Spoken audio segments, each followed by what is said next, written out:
aux tailles d'image rétinienne. Ça veut dire qu'en fait, on va avoir des objets qui vont avoir une certaine taille, qui vont être à une certaine distance. On veut s'intéresser à la taille qu'ils vont avoir dans l'œil. D'accord? Donc on va chercher leur position. En fait, on va pas vraiment chercher leur position parce qu'on va considérer que leur image est sur la rétine. On va chercher plutôt leur taille. Donc, concrètement, comment ça va se passer? Regardez. Je vais faire donc un œil classique. Donc un œil avec H' et H.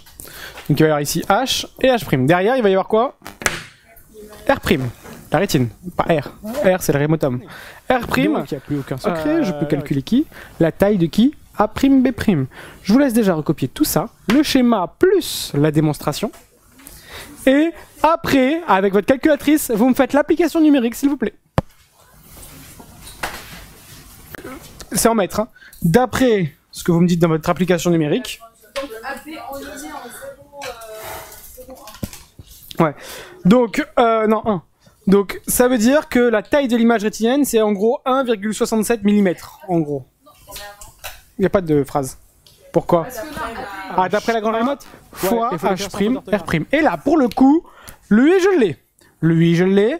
Lui, c'est dans l'énoncé. Lui, c'est dans l'énoncé. Lui, je l'ai trouvé. Lui, je l'ai trouvé. Et lui, je l'ai. Et je connais tout le monde. J'ai plus qu'à faire l'application numérique.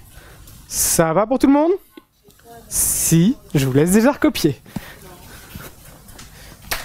Alors, quand on fait l'application numérique, qu'est-ce qui se passe? On trouve 0,0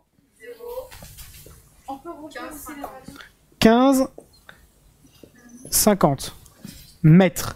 Vous voulez remettre les valeurs? Je vous les donne à l'oral. 1 sur 1 336.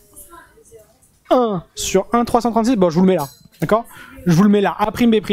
Je vous fais l'application numérique. Est égal à 1 sur 1 336 fois ALBL, c'est combien l'objet?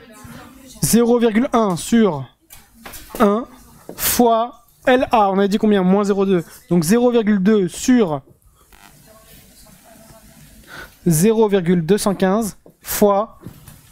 Là, vous avez trouvé combien? 0,022, je crois, non? Ah non, 0,022 5, 6... 26, 7 26, 7. Voilà. Vous faites l'application numérique et vous trouvez ce résultat là normalement. D'accord? Toutes les unités sont en mètres. D'accord? J'en supprime une des deux. On ne sait pas laquelle. En fait, l'idée c'est quoi? C'est qu'à partir du moment où vos images paraissent trop différentes pour le cerveau, il va en supprimer une des deux. D'accord? Alors, on ne sait pas. On fera des tests pour savoir laquelle est supprimée. Mais de manière arbitraire, on ne sait pas. Il va aller de manière arbitraire, il va supprimer. Alors, il y aura toujours ce qu'on appelle un œil fixateur et un œil directeur. Alors, c'est pas la même chose, fixateur et directeur.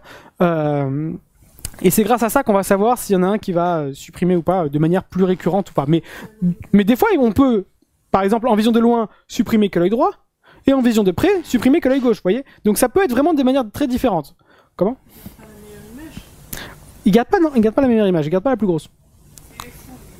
Ouais, l'œil vraiment est très arbitraire. On verra, on fera des tests pour savoir en règle générale lequel va l'emporter sur l'autre, mais il peut y avoir une suppression.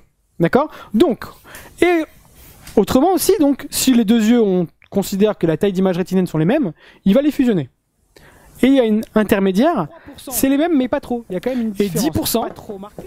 La fusion est possible, mais inconfortable. Et si ρ est supérieur à 10%, la fusion est impossible. Et alors là, il y a ce qu'on appelle suppression d'un des deux yeux. D'accord? Donc vous prenez déjà tout ça, c'est un énoncé. Et en fait, on va devoir estimer. Les estimations, les calculs, c'est quoi? C'est delta DL fois LH. Et qui c'est qui l'emporte? Toujours celui qui porte le vers le plus positif ou le moins négatif si les deux portent de négatif. Oui? Ça sera tout le temps les mêmes formules? Tout le temps les mêmes formules, elles ne changeront jamais. C'est celle-là et celle-là. Donc vous allez faire 1,05 74,98 moins 1 fois 100. Et vous allez trouver 5,75, parce qu'on va arrondir, %. Ça veut dire, concrètement, là, tout à l'heure, on a fait ce qu'on appelle les estimations. Là, on a fait le calcul dans le détail. Le calcul dans le détail, qu'est-ce qui se passe? On voit en fait que quand on fait l'œil gauche sur l'œil droit, on voit qu'en fait, l'œil gauche est 5,75% plus grand que l'œil droit. On trouve à peu près la même chose que l'estimation, ce qui est normal. D'accord? Donc, s'il n'y a pas de calculatrice, on vous demandera juste l'estimation comme on a fait tout à l'heure. Donc, ρ axile et ρ puissance. Ça veut dire facteur axile, facteur puissance. Vous me faites les estimations, vous savez, différence DDL multipliée par LH en centimètres et différence d'RR' multipliée par 1,7. Et vous me faites une synthèse, ça vous donne un pourcentage. Là, on a exactement la même chose. On a un pourcentage. Sauf que là, on est allé dans le détail. C'est beaucoup plus précis. D'accord ?